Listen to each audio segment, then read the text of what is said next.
জানা নেই, ইভেন আমরা যারা মেডিকেল অফিসার আছি এখানে আমাদের বিষয়টা জানা ছিল না আর কি। এবার ওনাদের জানা ছিল কিনা সেই বিষয়ে আমরা বলতে পারবো। এরকম একটা নিজে মানে আপনারা যে কাজ চালিয়ে গেছেন, এটা আপনার মনে হচ্ছে না যে ক্ষতি হলো বেশ কিছু মহিলা যারা আপনাদের কাছে এসেছিল?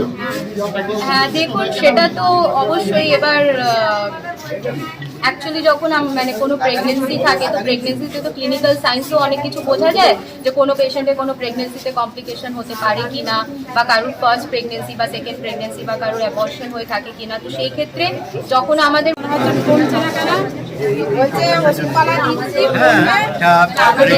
বিরাট বড় ক্রাইম, পিএনডিটি লাইসেন্স ছাড়া একটা মিনিট করা যায়, ঠিক আছে? এখানে 2017 সাল থেকে লাইসেন্সই নেই।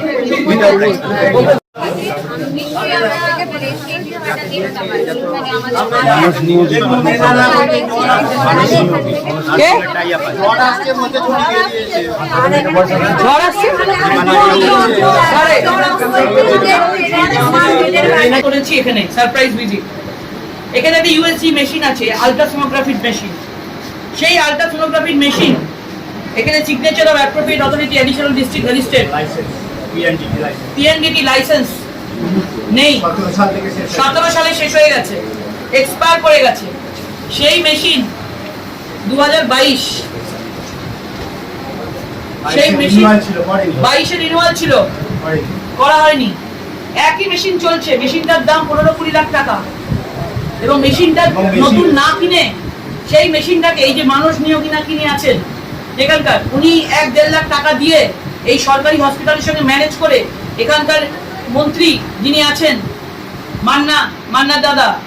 মান্না দাদার কাছে টাকা পয়সা দিয়ে অল সেট করেছে, সব সেট করে এই মেশিন চলছে, এবং মেশিন এক্সপায়ার মেশিনে চলছে। নির্ধারণ কতটা ইল্লিগাল ভাবুন, প্রত্যেকের নন মেলে অ্যারেস্ট হওয়া উচিত। এই কাগজটা আমি জোগাড় করে আজকে আপনাদের সামনে নিয়ে এসেছি। আমি বললাম আপনারা চেক করুন এই কাগজ। শিমুর গ্রামীণ হসপিটালে যদি এরকম অবস্থা হয়, আপনারা ভাবুন তাহলে বাইরে হরিপালে